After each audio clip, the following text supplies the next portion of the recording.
Welcome back. I am here with Emerson Collins, most well known because he was on the People's Couch, and now he's on our couch. I'm so excited to be out in the wild, but in my house. That's my favorite way to be out in the wild. What neighborhood do you live in LA? West Hollywood.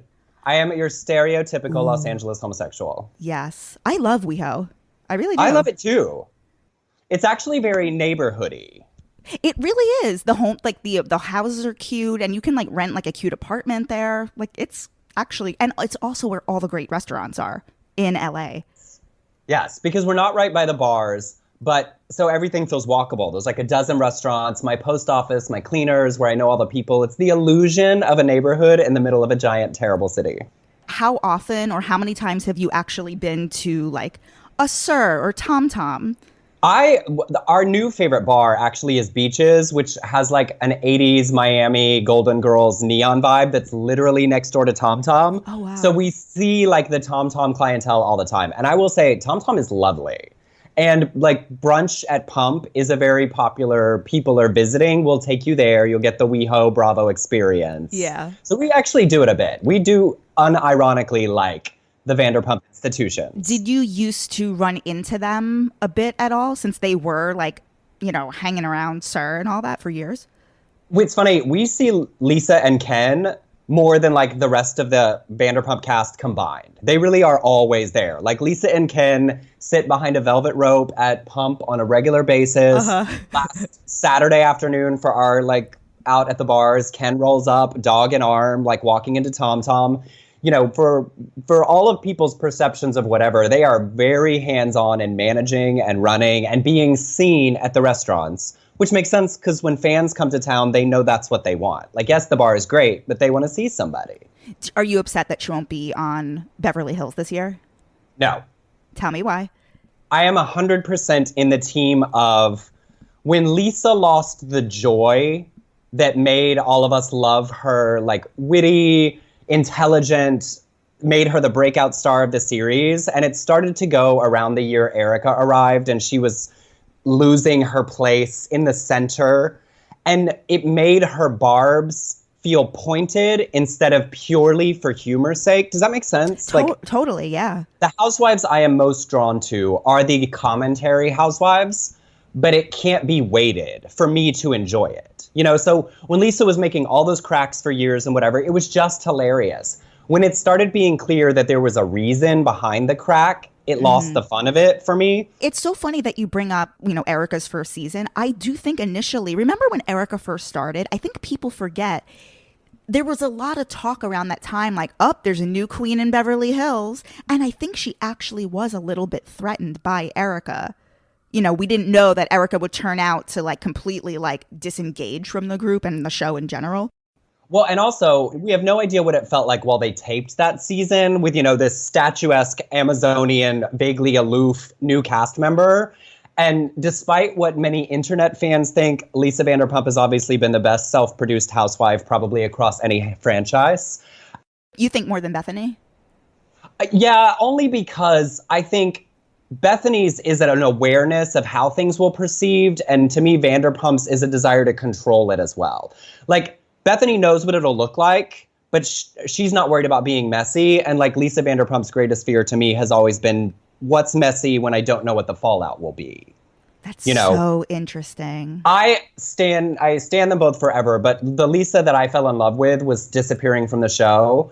And the season of pretending like she isn't manipulative, where I suddenly realized clearly we all watch Housewives in very different ways, that lots of people were like, no, she doesn't. And I was like, I love her. But yes, she absolutely does. Yeah. And has continuously since the night in Palm Springs when Brandy drunkenly said, can we just stop like doing things? That was like the beginning of the end for their friendship. Totally. I'm obsessed with the moments. Like what different people think are the moments that a thing turned. Oh my God, so am I. Yes. Like I think of, to me, it's that night with Brandy. Brandy doesn't realize it wasn't talking about the magazines at dinner and whatever. It was saying on camera that we planned stuff. To me was the moment. It's like the night that Nene called Cynthia's now ex-husband Peter a bitch.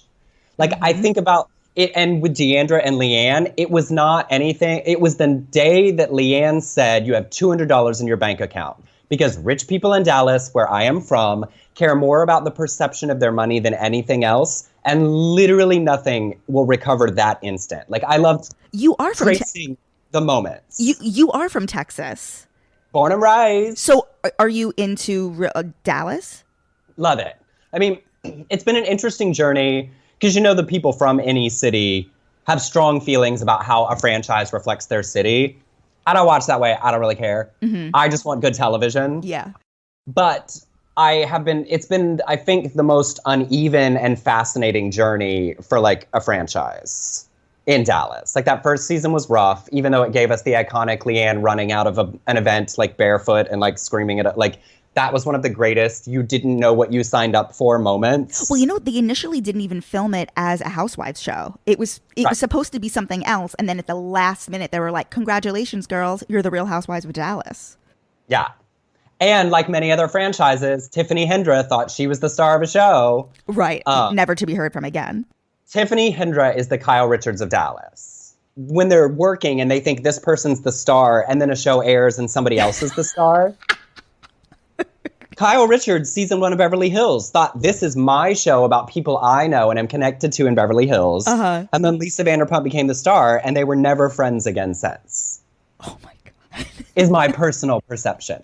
I think that friendship has been worked at for television since the day Lisa Vanderpump became the star. Have you ever read the deep dive interview with Cedric? Yes. That he did years after. That is an interview to get, my friend. I mean, you do, like, absolutely get him because he waited so long that it seems like there's so much more truth in it. But when he talks about how she was planning, like, the audition and who knows what's true, I don't really care. But him talking about her wanting him to stay with Lance Bass because it would be helpful for them on the show. And then it was just really interesting about, like, there was a plan from the get-go, which good for her. I was literally just going to say, like, do you know how she even knew Cedric to begin with? And it's because he dated Lance.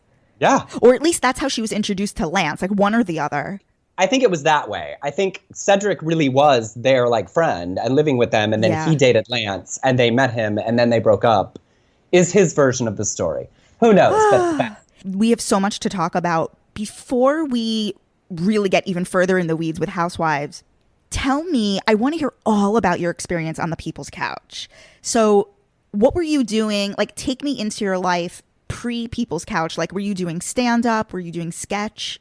So this is always hilariously entertaining because, one, like, watching television is not a job. So, like, that's, you know, what I actually do is produce independent film and television and theater.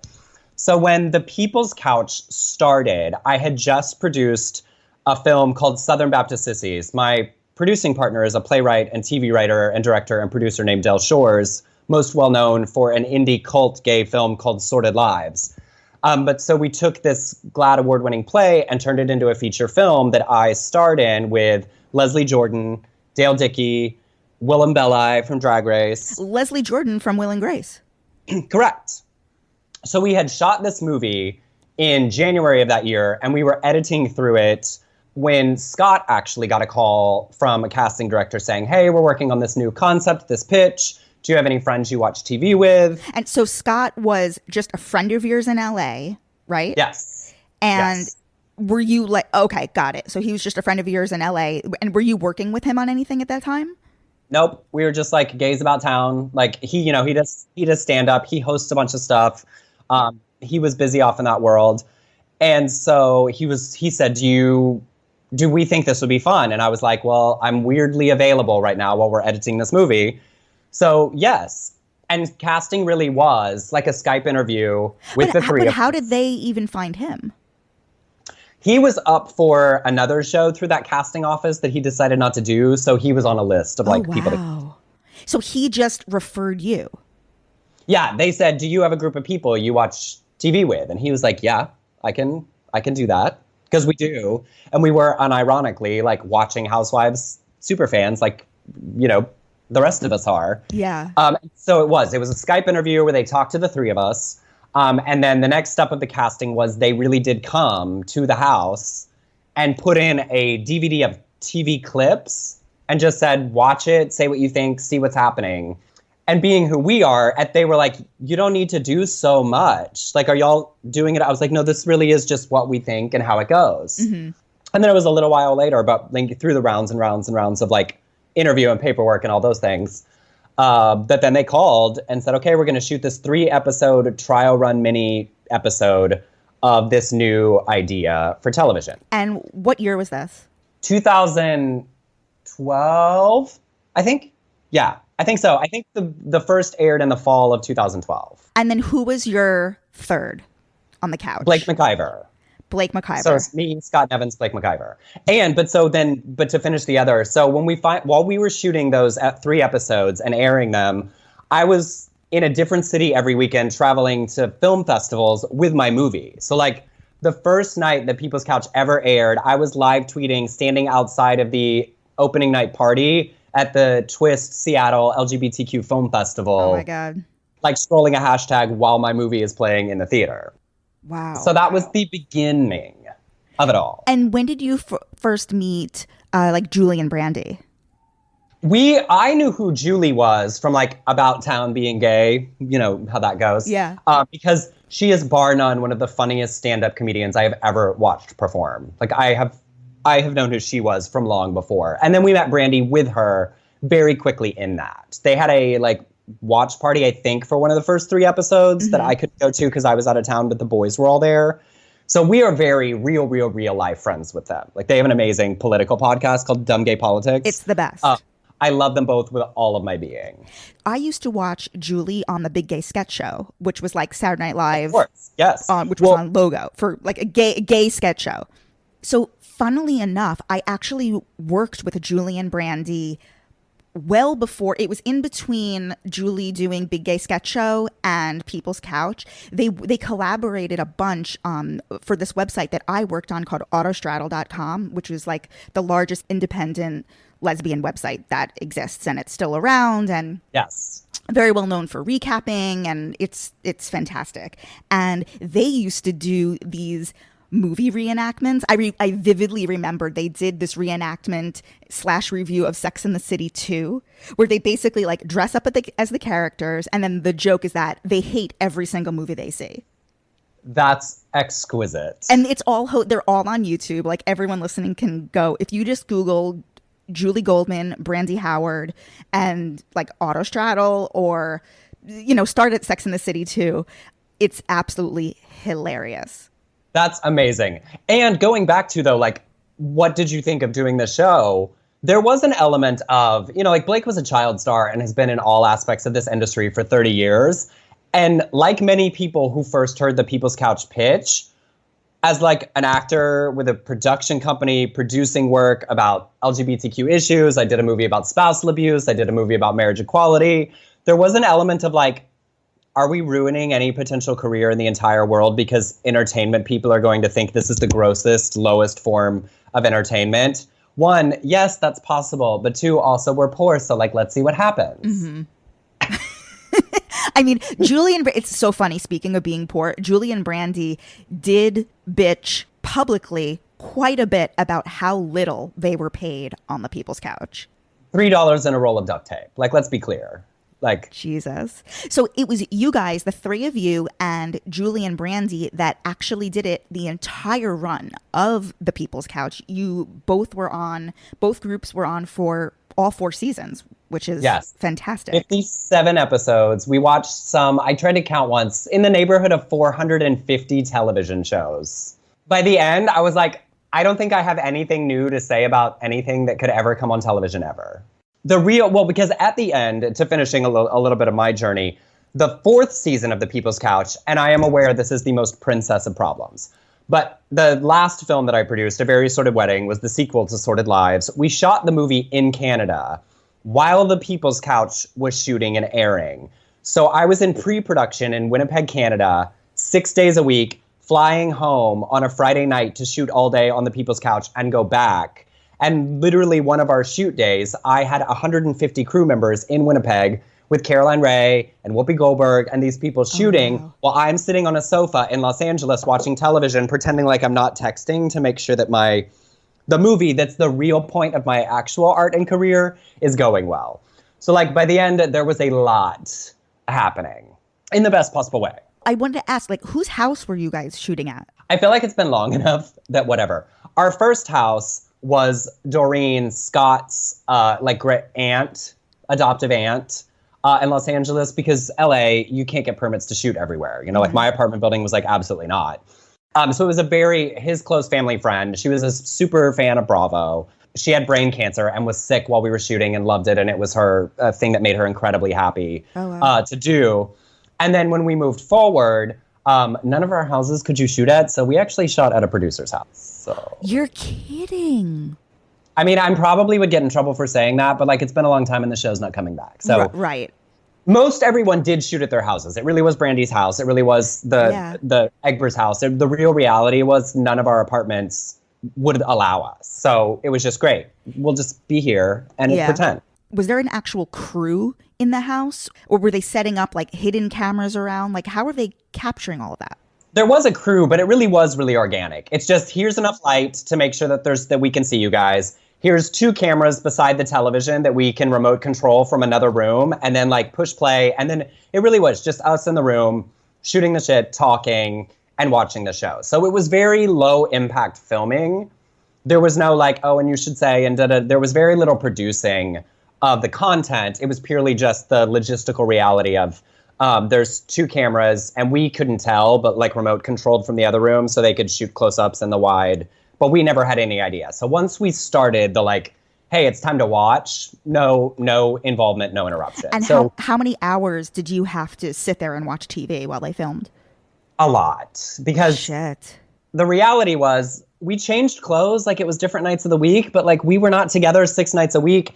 And that's not telling outside of school, because if you watched my Instagram or my Twitter, it's very clear I'm not at Scott's house on this random Tuesday, you know, or this Thursday when Scandal is airing. So I don't feel like that's giving away too much of the magic that, yes, we watched them like all in a row. We had never pre-watched any of the episodes. That was never possible. So we often got advance episodes so that it was like, oh, this will be on next Thursday. But there was never any like, oh, yay, we watched it and now we're going to like think of what we have to say. So it was really real, just with the practical reality of we're only doing this 2 days a week. Do you remember if there were, I'm curious, like, were there any iconic Housewife episodes that are now like legendary that you guys saw for the first time with cameras watching and you reacted to? There probably were, but I don't remember, because for me, it's impossible to differentiate between I watched it for the People's Couch or I watched it on my couch, because I really do watch all of these shows. Yeah. So if anything, it was more likely that like we watched an episode for the People's Couch and then I had to go home and rewatch it because I missed some because we got off talking on a tangent because we were on a television show. Right. And I was like, wait, I missed that whole scene because we got distracted talking about Teresa's hairline or something. You know, if you think about it, the People's Couch really was the precursor to recap shows. Like, if you think about it, like the most successful podcasts across the board, not just Housewives, like in general, are these recap shows. And I feel like the People's Couch was definitely that in like just a different medium. It was kind of like the infancy of that. It definitely was at that period of like just before like the big new podcast phase exploded that became a like expansion of that idea. Like, I mean, if you think about like Watch What Crappens is literally what you guys did. Well, also, you know, those boys love to tell the story that they were up for our slot. Is that like true? Ben and Ronnie. Is that true? I mean, I like wasn't in the casting, but I know that like obviously we were all slid into certain spots in the show. So in the queer homosexual category, I know that Ben and Ronnie were in the running, they've discussed. Mm-hmm. I also know that Willem, Detox, and Vicky, drag queens, were an option as well. Oh my God. This is all to just represent the gays. Literally, yes, to shoot for that like one spot. And Ben and Ronnie were very funny when the show started airing because like I didn't know them at the time. Uh-huh. And they were like, oh, I see. They picked the pretty stereotype WeHo homosexuals over us because even though we're funnier. And I laughed. I was like, I mean, you know, we all have our parts to play in the world. They're great. I find them hilarious. Yeah. We have definitely encountered each other a bunch over the years. But yeah, the show definitely spoke to, I think, a desire of particularly the Bravo viewer community to have extensive ad nauseum discussion of what we are watching, what we think of the various personalities on the shows. And I think that's part of why I actually ended up really proud of who loved our show. You know, when I was in airports with a very sort of wedding, I did VIP screenings of our movie in 60 cities, and in airports would get stopped all the time back when I had the, you know, Bieber bang moments. Yeah, those Bieber bangs were really on fleek at that time. Although, to be clear, Justin Bieber didn't invent bangs for men. I think the Beatles would have something to say about that. But it's that swoop that you definitely co-opted, my friend. Yes. But I really enjoyed how much the people I encountered who said they loved the show were like us, like smart, funny, you know, relaxed people who clearly watch Bravo the same way I do. Like, we're not in the it's aspirational category. We're in the like, oh my gosh, it's fun and life is ridiculous and look at like oversized personalities are fun to enjoy. That was very rewarding because I did have a little bit of like, are we contributing to the end of culture? Maybe. Right. But people who loved it really did say, you really do say a lot of the things we say when we watch. You find the same things funny, the same things absurd. And if we didn't, then, you know, Destiny did or the Xenos did. The range of our opinions really did cover the range of viewer styles in a way that made people really enjoy watching it. What did you think about Destiny Rose going on and having this whole other... She's on Shaw's, right? Yes, like big step up. I was like, good for you, girl. Get the coins, like, move on up. Were you shocked that happened for her? No. Because, I mean, she's delightful and gorgeous and hilarious and a big personality, which is literally the requirement for the Shaw's cast. I know that for a long time, you guys were kind of like left hanging. Like they weren't canceling the show, but they also weren't picking it up. And I know that went on for like a couple of years. I mean, it did and it didn't. We were told finally. Oh, you by were? Within 6 months of the final episode airing, behind the scenes, we were given the like, it's not going to be canceled because Bravo doesn't cancel anything. But like, we're done. There was an attempt to shop it elsewhere as well, because back at the inception, I know several other networks were interested in the concept of the show.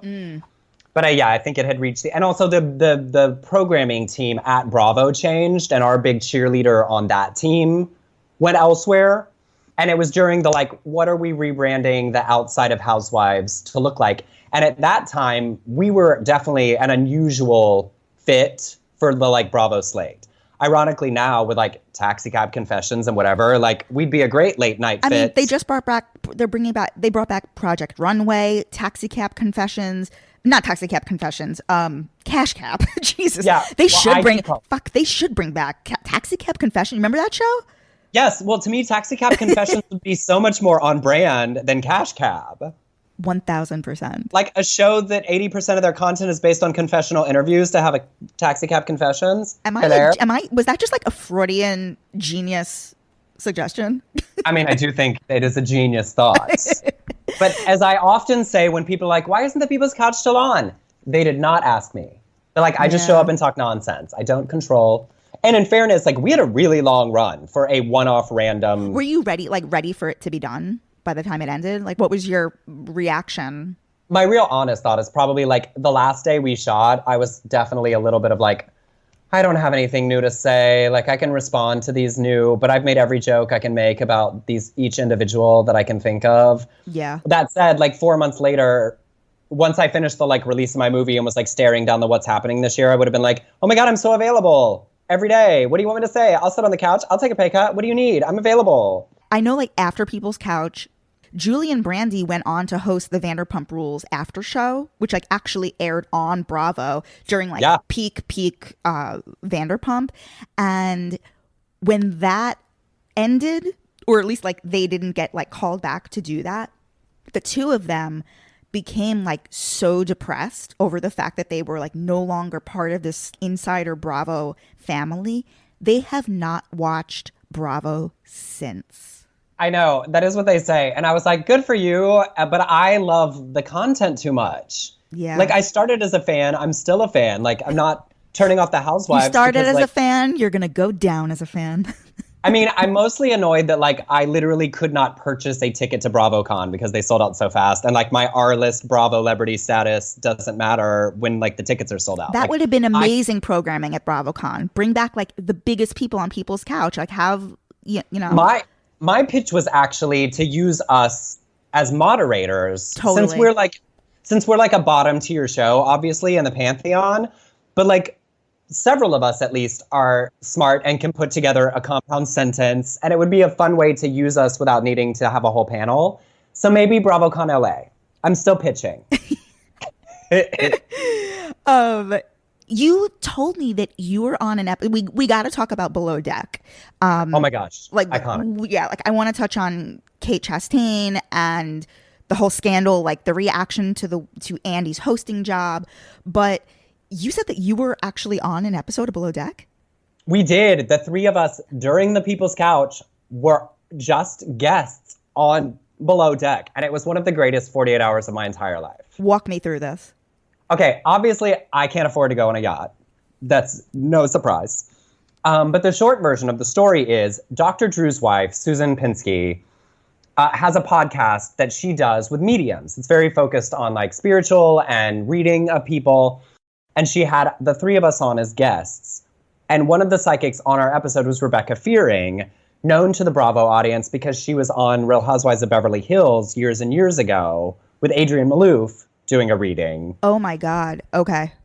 And so we had a great time on the podcast. Rebecca talked to us afterwards. She was very lovely.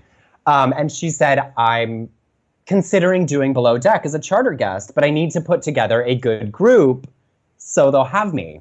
And we were like, oh, yeah, absolutely. We'll do that. Which captain was this that you wound up going with? Were you with Captain Lee? Okay. Oh, yeah. This was Lee, Kate, Ben, the triumvirate. Wow. Okay. The be all end all, if I could have cast it, like big three. And so we got a call weeks and weeks later that, hey, they're really considering our group. So it's these mediums and Susan and the three of you. And we did the interviews. Full disclosure, in case you don't know, we're on another Bravo show. If that's a problem, whatever, talk to the people that matter. They're like, nope, we don't care. Great. And so we did fly to the British Virgin Islands to do our 48 hours on the Valor with Captain Lee, Kate, and Ben, with the psychics as the focus of the episode. And we knew going, great, that's the story, so we can just go and have a good time. And the thing people most often ask is like, is it just mostly the show? No, it is mostly 5-star yacht experience. In fact, for the most part, the shooting of the show feels really incidental as a guest. It really is. Every time you turn around, Kate is filling your glass with champagne. Every time you turn around, they're asking, what else you want to eat? Like, it is fully I could never afford it, like saving up for a number of years of my life, high-end yacht experience. Exquisite. That said, the cameras are there, but they're incredibly unobtrusive. And so you really do just get the shiny, happy people version of Kate. And Ben, on my preference sheet, I eat like a 5-year-old, like grilled cheese sandwich and Dr. Pepper. They specifically got Dr. Pepper for this one weekend because I requested it. During one of our big fancy meals, Ben made a grilled cheese sandwich, sent it out to me personally. Like, they really do the yacht experience all the way full tilt. God, and you were only there for 48 hours? Yeah, because you can tell in the episodes, there's the 2-day ones and the 3-day ones. And so in the 2-day, you get on a Friday at noon and you get off on a Sunday at noon. Damn. And what if we want to go find this, like what season of Below Deck was this? Do you remember? 4, I believe. Okay, cool. I'm going to go back and watch you. And it says something about the psychics in it. You do see us. I mean, Ben and Kate are yelling at us at one point, and I get a couple of entertaining moments.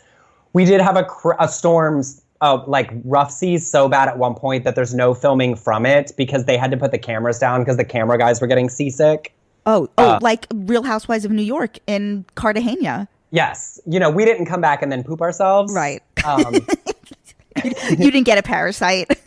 We didn't. Which is always good for losing weight, I hear. But we did get the full. I dream of getting like food poisoning like every day. In the word, Devil Wears Prada. Something flew away from my goal weight. Thank you. Oh my God. Did you watch the 2-part reunion? I did. What did you think? This season was fascinating for a number of reasons. One, across the Bravo universe, my like number one and number two are Bethenny Frankel and Kate Chastain. Like that's the persona, for better or for worse, that probably also best represents me personally. If I'm being really honest, my greatest truth as a housewife would be Bethenny. And Kate is in that similar world. And I think this season was rough in so many levels. I mean, there's certainly the like rampant misogyny, the like inexcusable behavior in the van, the like violent behavior is shocking to watch. I also think it's very clear through this season that Kate's done. You know, I think by the end, I think I was not at all surprised, even though I'm in mourning and like, you know, rending my clothes at the loss of her from the franchise. I think she's reached I've done this. I've contributed everything I have to contribute. Even for, like, we were talking about Vanderpump a little bit. I think Kate had reached the point of, like, it's not even just, like, fun, witty barbs. It's like, I'm exhausted. I don't care to fix this with you people. Like, this is no longer my real life. This is now a job, and it's feeling like a job, carrying the weight of the job. So I'm thrilled for her. And I'm hoping, if Bravo's as smart as we want them to always be, that we'll get a Tabitha Takes Over type show starring Kate Chastain. For something in the service industry. Yes. Like go into institutions, higher end institutions, but also like Kate just commenting on what's wrong with people's lives. Like Kate kicks the crap out of someone's bullshit, you know, like whatever it is, that we keep her energy and persona and the gift of that and let her move on from this role that was clearly becoming stifling instead of an opportunity. Okay. We're still going down Below Deck Road, but I need to just like sidestep really, really quickly. Everything you just said is exactly spot on for what's going on in Bethenny's life. She 100%. Too left this show, so I want to know, what was your reaction to what's it called? The Big Shot with Bethenny was announced just last week for HBOMax. What was your reaction? I was definitely in mourning the day that Bethenny announced, like, I'm done. Yes. I wasn't super surprised, but it affects me on these 5 ways. Here's my TED Talk. Ooh, I'm so excited for this. One, we all love RHONY. I'm in a tangent for a moment. You're calling it RHONY? It's RHONY. And here is why. On the People's Couch in our first season, we had a very lovely straight male producer who said, here's the shows we're watching tonight. You know, whatever, RHONY. Oh my God. And we were like, RHONY? What are you talking about? And he was like, it says Real Housewives of New York. And I was like, RHONY? Where's that extra vowel come from? RAHONEY. We'll just throw an EY. So it became a joke to call it RHONY, and now I can't not call it RHONY. So that explains. So that's why I say it wrong. But there's a valid reason. Stupid.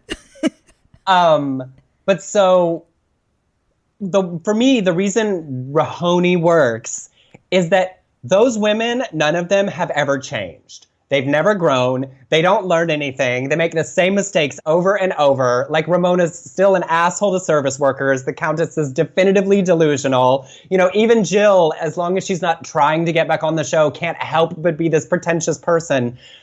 The problem with that for me is that works if you have a Bethenny at the center going, that's bullshit. That's bullshit.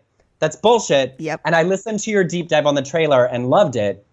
But I am concerned for this franchise to not have the viewer person inserted to say, Sonia, that's imaginary. Ramona, what are you talking about? You know, if there isn't that person in that group, I worry about how it plays, because the best and worst of that franchise is that they don't grow, they don't learn, they don't change. See, Dorinda's first season, she was able to do that before I think she let the alcohol and whatever else she's doing completely, she got off the road like a long time ago.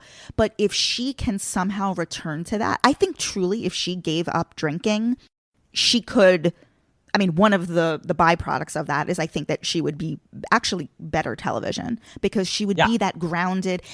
Like initially, Dorinda's first season, she was almost, for me, she had that soul quality that Caroline Manzo gave for early years of New Jersey. Yes. And I miss that so much from Dorinda.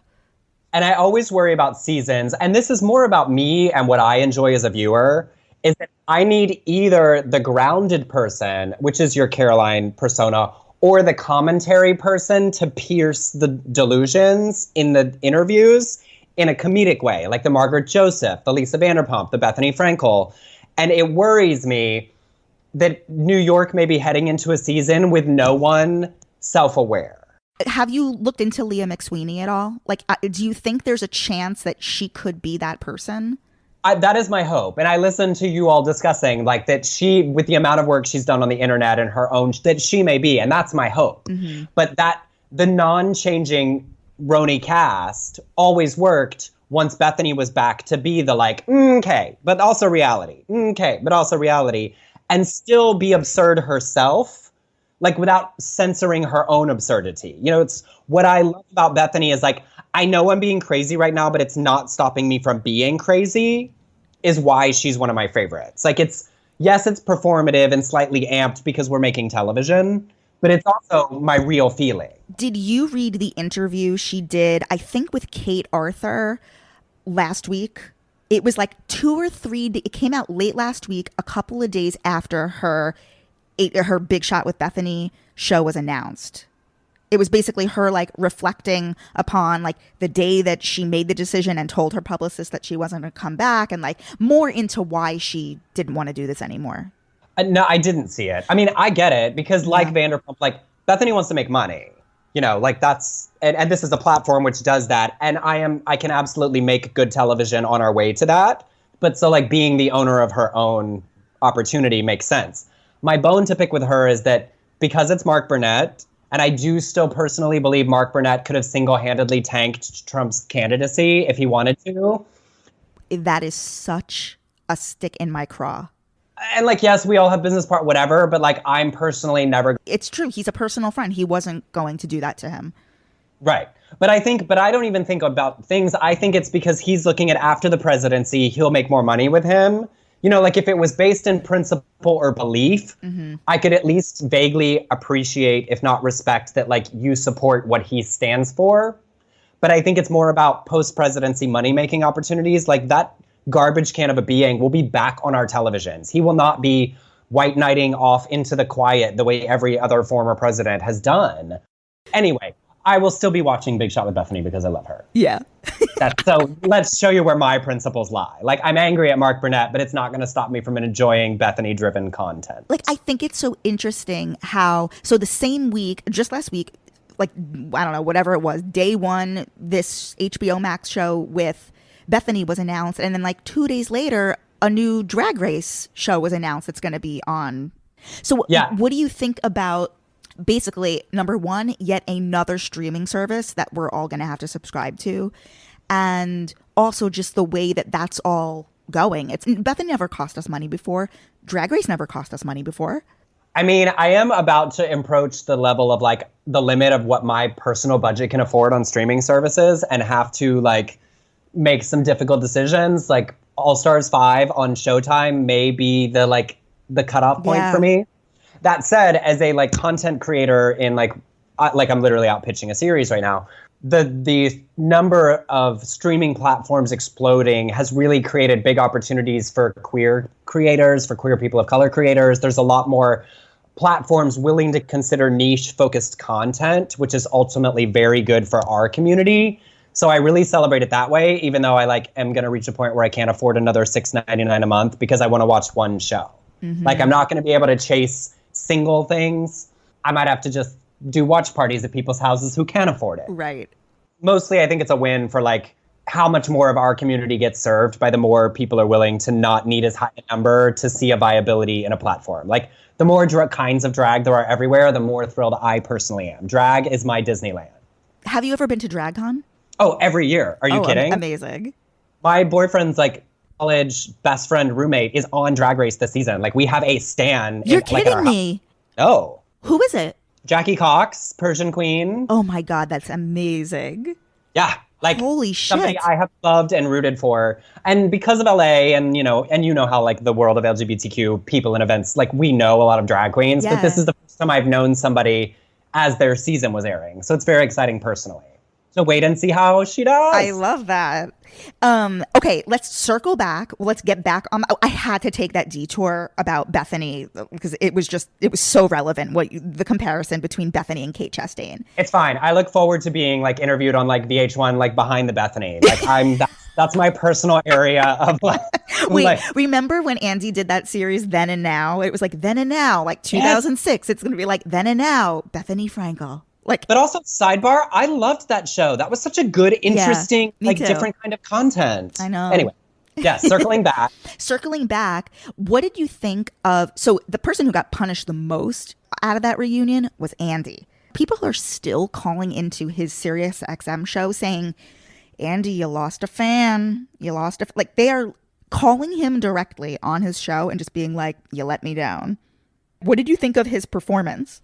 It's interesting. I tend to end up, anytime a whole lot of people feel something really strongly, I end up going, yes, but it's hard being the person in the center chair because it's sort of like doing an interview. You can only beat up so far as the host before you have to let the people say what they have to say and then let the viewer enjoy.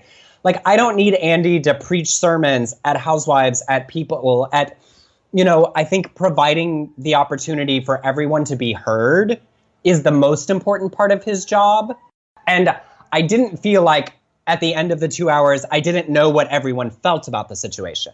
I do understand that some people felt maybe he was giving more room to the guys than they felt that they deserved. I don't know or honestly care what he personally thinks of the situation. I think that's part of reality is like we watch real people live their lives and then we get to feel really strongly in response to what it says about those people, what it says about our culture. I think it said a lot about that. I think the permissiveness that we often give men to apologize, I think it speaks to that certainly. But does that make sense? Like at the end of the day, I care a lot less about what Andy did or didn't do because I do feel like I really know what Kate and Simone and Riley and Courtney felt about it. Mm-hmm. And that's most important to me. Like that their voices were really heard. And that's his real job to me. Yeah. So I do hear and understand why people were. I just don't care as much about that as I do that everyone really spoke. And I thought Courtney articulated her perception of her relationship amazingly. I thought Kate spoke to both why she cared and didn't care and what she felt about it really well. In Andy's defense, because he was so heavily pummeled on Twitter and then the entire next week on his show, on his radio show.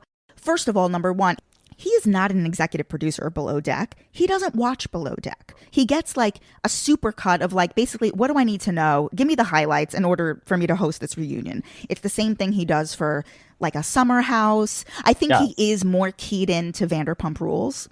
I think he definitely is because it is such a huge show. And also every episode of Vanderpump Rules is half a season of another show. So you have to watch the whole thing.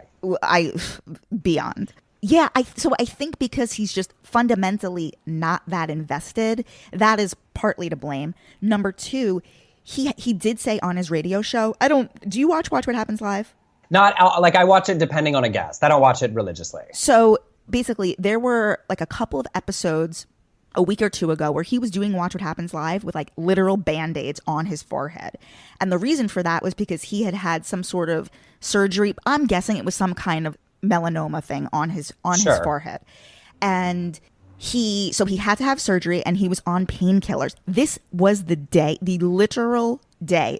It was that morning he had the surgery. That night he filmed the Below Deck reunion. So he said that he was on painkillers in a shit ton of pain. So I think that also contributed. That was his explanation. And I totally get, it's like, who can moderate this shit? Maybe they should have just done it another day, but I get his.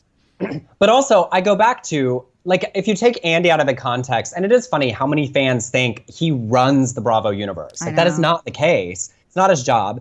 And I can't watch all the shows. And he has a child, a full-time job, and I don't think it's Andy's job to be the stand-in for every single fan feeling and to speak on behalf of the fan response to everything that is said. That's actually literally not the job of a host. Mm-hmm. To hold them accountable for like truth and not truth as far as how production works, absolutely. And to provide the opportunity to ask things that fans want to ask, yes. But to have the like clap back response in every moment to what we as fans would want to say if we were sitting there is not his job and would inhibit him from doing his job. You know, on the rare occasion that he does, of course, we all applaud. And certainly there's certain times that it's been really notable and really important. But most of the time it's, what did you think about that? And then let this person say it. And wait, hold on, we'll get to you. He's a fancy traffic controller, you know. What do you think of Vanderpump Rules this season? Okay. Talk to me. The Game of Thrones Vanderpump Rules. Yes. Like, I feel like I'm in Westeros.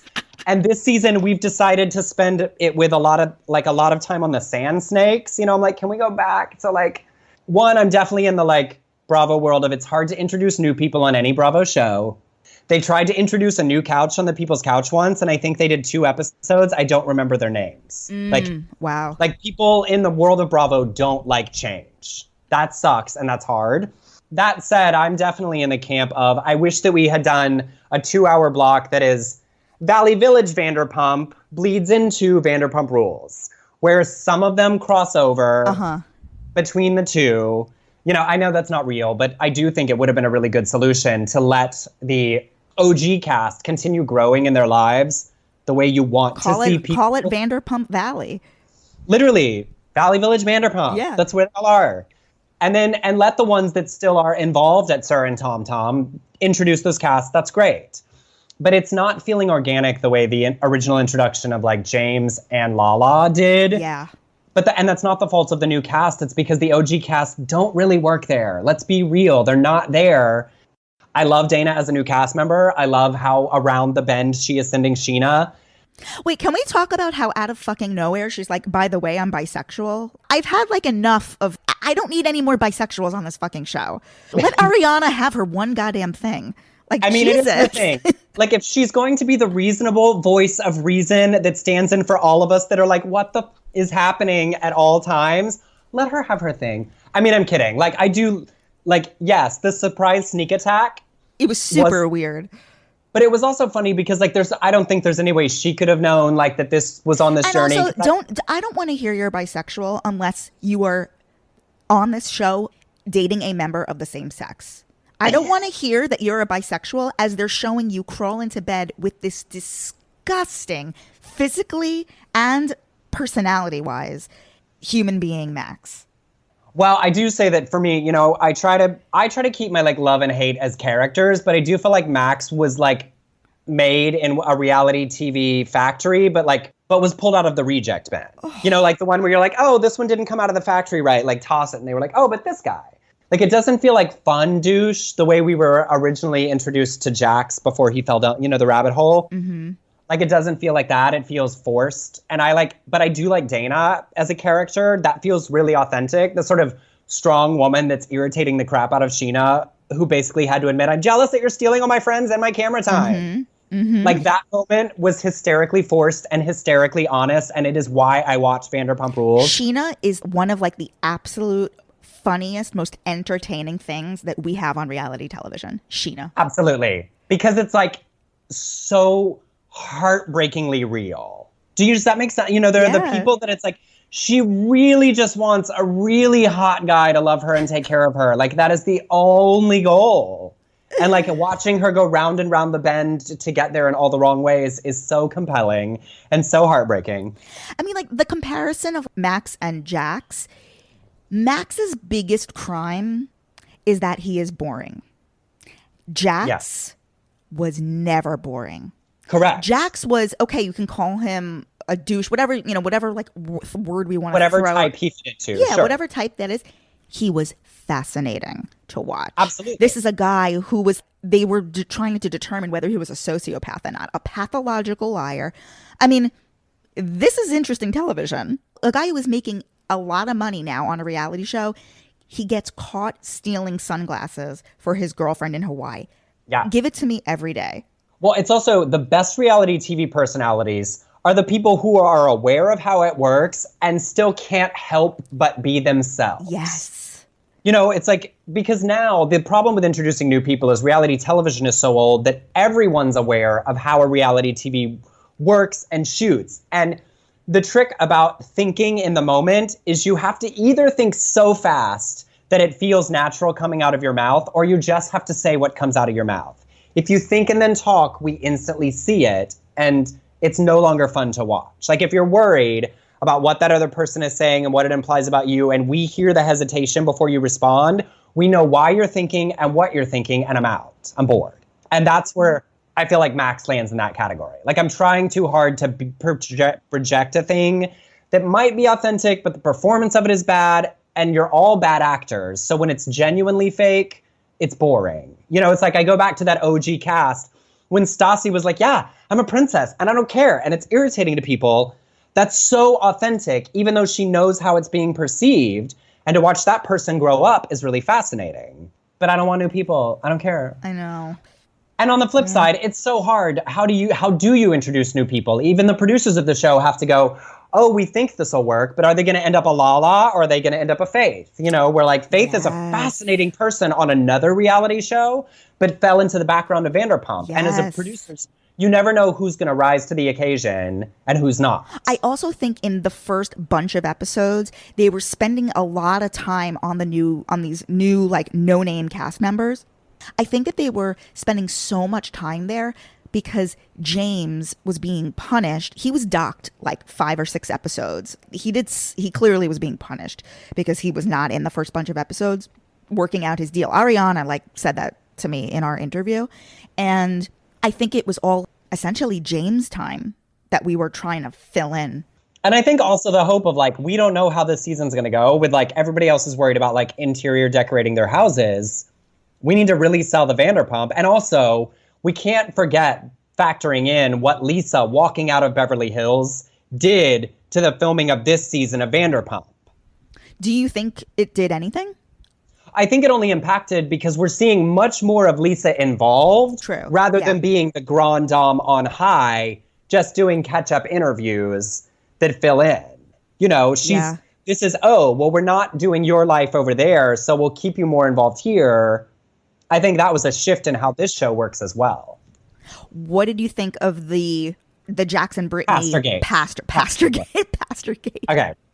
Obviously, like as a Southern homosexual, I did make a movie called Southern Baptist Sissies. I have spent a lot of my adult life and career talking about the conflict between religion and sexuality, specifically as it exists in the South.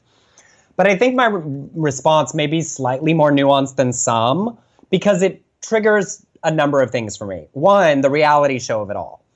They did know about it 6 months before it got addressed, right? Like we know that. If not a year and a half before. They did know that then. Yeah. I do also believe that Brittany, being the kind of Southern girl that I went to college with at Baylor University, who like loved her gays and then probably married a Republican and got more conservative as she started having babies because she personally loved the gays in her life, but her husband was conservative and I'll vote for who he tells me. You know, that Southern girl is very familiar to me as well in a way that's not malignant and also doesn't understand why the perception matters as much as how you personally feel.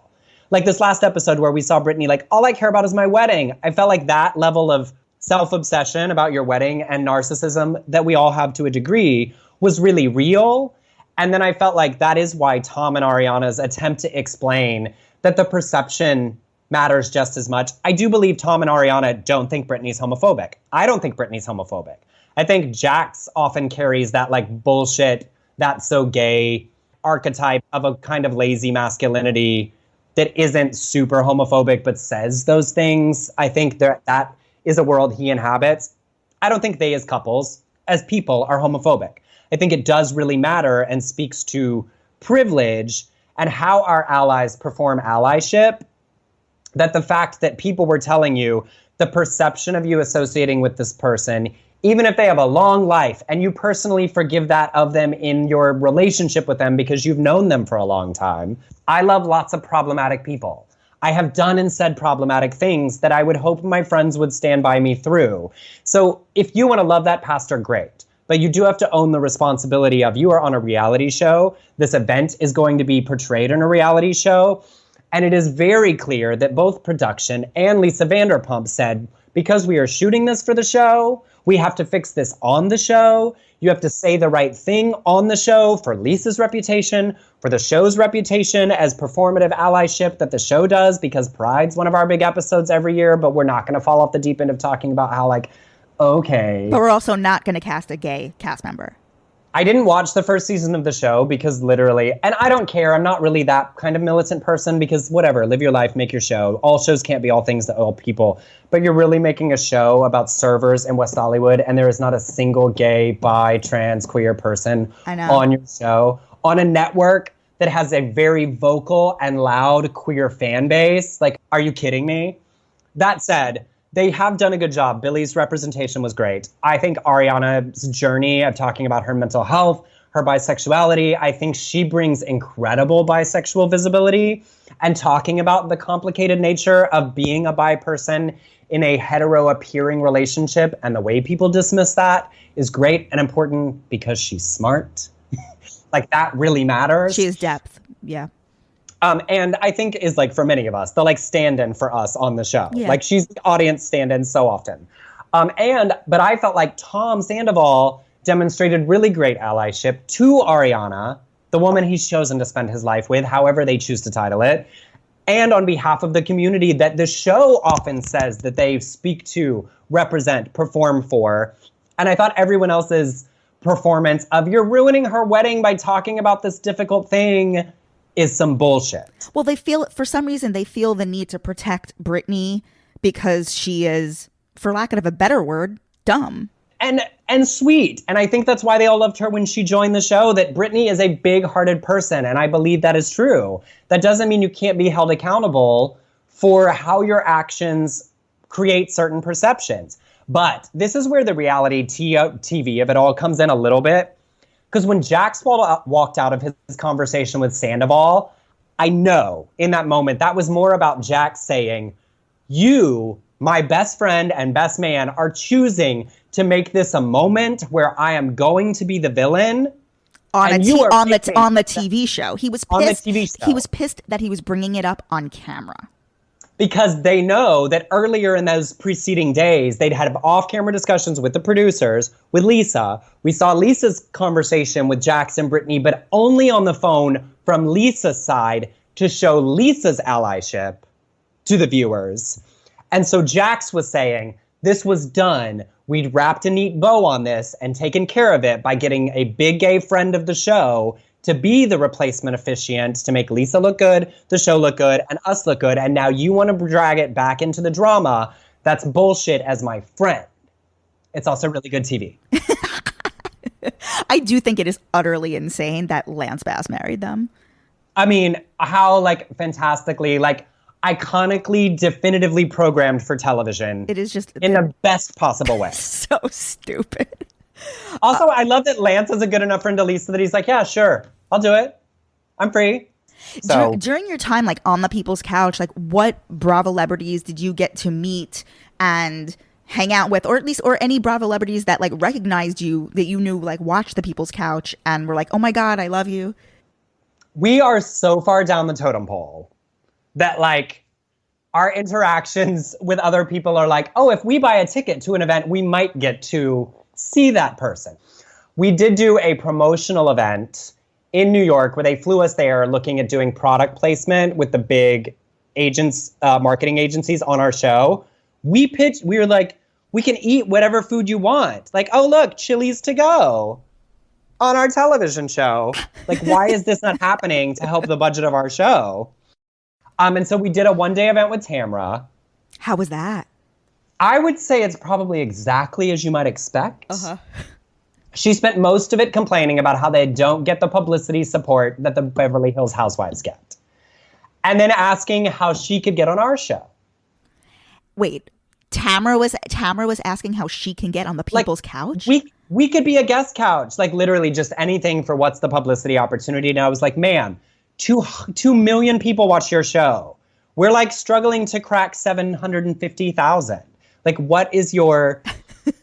It just made me aware that, like, the things that bothered her friends and her daughter about, like, there's a level of being a reality celebrity where when your only thing is reality celebrity, not, like, the things that gives you the platform to really do, where you can grab too tight to it. And I think that's always been Tamra's problem. Like, say anything, do anything to make the content, to make the show work, which is great TV up to a point, and then past a certain point, it's like, ooh. Yeah, she flew too close to the sun. I am sad that she's leaving, and I could not be more thrilled that Vicky is leaving. What are your favorite franchises?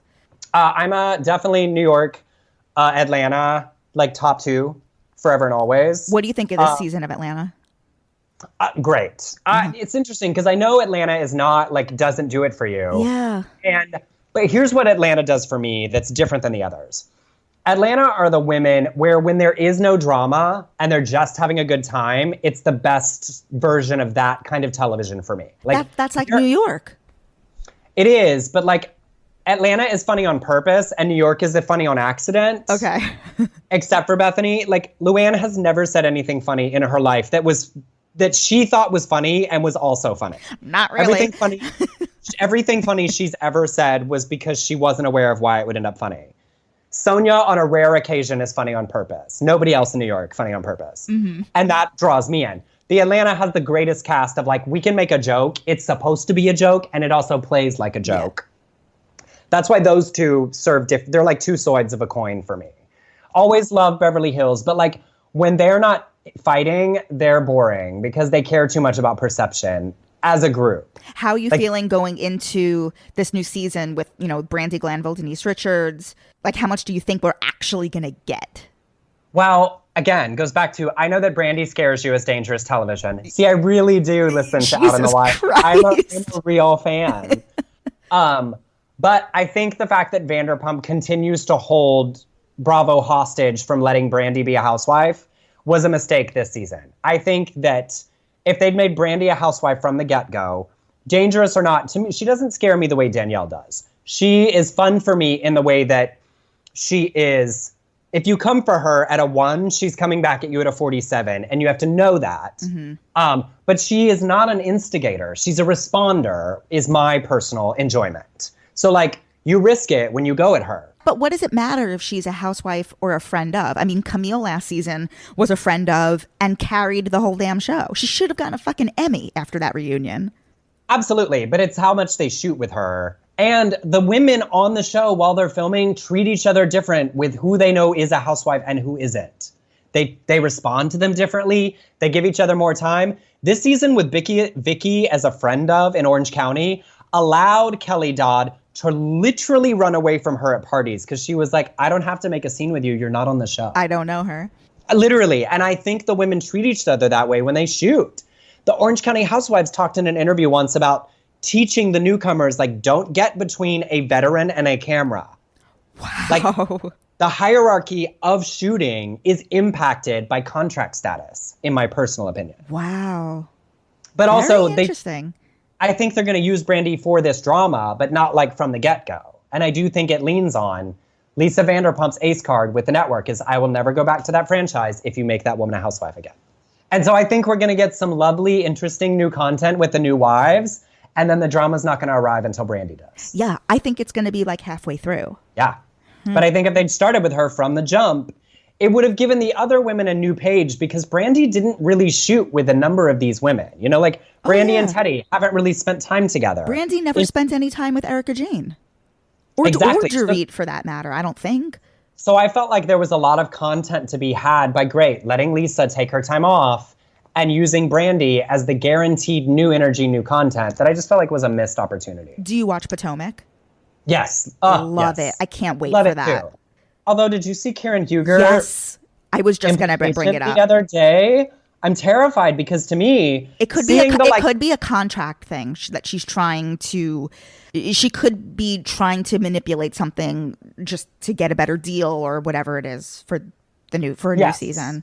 Here's hoping because like the second tier ladies are lovely, but that show is Karen and Giselle and the like permanent detente between these two women that love each other and hate each other and take turns being awful to each other and know they'll eventually forgive each other, but not easily. Like that is that show.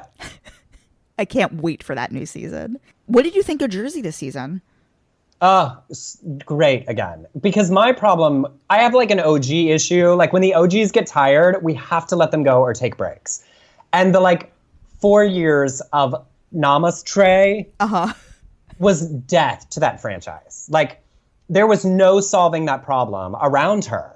Because, like, the center of that franchise is Teresa Giudice is not a bright woman, and therefore She's the dumbest person on reality TV. I'm not going to read you the list, but it's possible one night we spent a list making an hour long of, like, smartest to dumbest housewives across all of the franchises. Who was number one, Bethenny or I'm not going to share my answers LVP? Because no matter how much I'm gay, I'm still a man, and it just ends up sounding like misogyny. But I will say that, like, Bethany Vanderpump, like that. Can you email it to me after this? Yes, we will discuss it in a offline capacity where if you post the screen cap, I will fly to New York. No, we're going to do it in a safe space. No, but just a fun, because, like, but we all know, like, Teresa is dumb, and that's fine. I know dumb people. You can be dumb and a great friend to me if you're funny. I mean, she's a great businesswoman. She knows how to surround herself with smart people. I mean, somehow she managed to get these book deals, and absolutely, she's working with the right ghostwriters. Like, she's able to pull it together somehow. People around her are very good business people. Absolutely. That is. You're laughing. But, like, of the big women, it's like she is the dumbest. And the problem with that is that's fine. Dumb people make great television. Lots of smart people make bad television. As far as, like, the problem with the OGs is, are you saying that you want her to go, or you wanted the old Teresa back, and now it seems like we're getting the old Teresa back? We have finally gotten the original Teresa that was great television back. Because if you're going to be dumb, you have to be a hothead so that your television is interesting. But her being dumb and doing yoga was just watching paint dry. And, like, good for her life. After what she went through, I can't imagine, but that's not compelling television, which is what we're here for. And everyone else having to, like, cater to her through that time period made it terribly uninteresting to watch. I think they're keeping the exact same cast going into a new season, and I think they're going to look for either a seventh woman, because I think that there are only 6 housewives in Jersey. They're either going to look for a seventh housewife or a seventh, replacing Danielle Staub's role. Essentially. Yeah, well, and I actually think that's great. They have finally found a good mix there again, where, like, they can have fights about stuff that doesn't matter, and that's why I watch. I don't enjoy watching fights about stuff that really matters. I don't actually enjoy the fights that are about, like, your actual family history. Like, watching real relationships fall apart hurts my heart. I'm here for fighting over, like, roommate assignments and that thing you said at that party and how you didn't show up at my event. Like, that's what I love. I'm here for the real stuff, though. I'm not here for the nonsense bullshit. I hear that. But after, like, 3 years of, like, you went to prison and your husband went to prison, I would like to have you fighting about yanking a ponytail. That is the level of drama that I can cheer for and root for, where I don't have to be invested in how it affects your 12-year-old daughter. That's why I love Potomac. It is rooted in real life. This is a real case that went on, yes. with Now, Ashley Darby's husband. Because, like, you built that bed and you lay in it. My heart hurts for, like, actual, like, between, like, sisters and family. Like, that's harder. And, like, watching Teresa and Melissa pretend like they've ever liked each other since they married those men is a comedy of its own. Oh, we just did an interview with Kim D. Remember Kim D from back in the day? Oh, I listened to every moment of that. She is the greatest truth teller. I did not. I mean, literally all I had to do was just prompt her, and it was like she pressed play on herself and just, like, went off.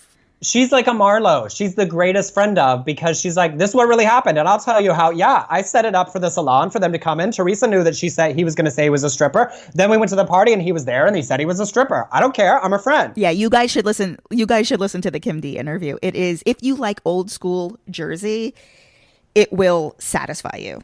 Yes, quality. Obviously, I could do this with you forever. Oh my God. So you have to come back. Or maybe, like, when I may be coming to LA, maybe we can do this. We can literally anytime. Please put me in your Rolodex of, like, people that are entirely too obsessed when you need random co-hosts about the news of the week. Because obviously I have thoughts at all times. I love you so much. Tell everybody, like, what are you up to now? Like, what are you working on? I am currently producing a play in Los Angeles. My producing partner, Del Shores, wrote a new play called This Side of Crazy that we're doing in LA right now. We're doing it in Dallas in March and April. You can get tickets to that at delshores.com. I'm also appearing in a world premiere play called The $5 Shakespeare Company. Tickets for that available at thesixthact.com. And he and I are out pitching a TV series. I'm tiptoeing, considering maybe finally doing my own podcast. Oh my God, you'd be perfect. People have said for years and years, but there's so many of y'all that are so great. And I'm like, I just say the same things you do. No, but you could do it with your People's Couch cohorts. Yes. Off the couch and on the record. Oh my God. That's the title, right? That is it. Did you just make that up right now, or you've had that in your head? Yes, just right now. It's like we used to get notes on the People's Couch where the network would send back, your comments sound too planned. And I was like, I'm going to need you to not come for the trauma of my adolescence that turned me into a very quippy homosexual, because I'm a thin man and I couldn't beat you up, but I could make you cry with my words. Off the couch and on the record. They really would say, and that was such a great line. It sounded pre-planned. I was like, I'm just good at this. Oh my God. And if people want to follow you online, how can they do that? On Instagram at Emerson Collins, on Twitter at Actually Emerson, or my website, emersoncollins.com. You are a great follow on Twitter, by the way. I try to have a good time, even amidst the nonsense of our current universe. I liked you live tweeting the Democratic debates. I feel like it's important for us to be able to talk to each other about this stuff, even if we don't agree. Like, politics is the real life version of the way I feel about Housewives. Yeah. We have to be able to disagree and still continue the conversation. Otherwise, what are any of us doing here? So well said. Emerson Collins, I love you. You're a real treat. I love you. And thank you so much for having me. Of course. We will chat with you soon. I am Jess XNYC, and we will talk to you really soon. Bye, guys. Okay, bye.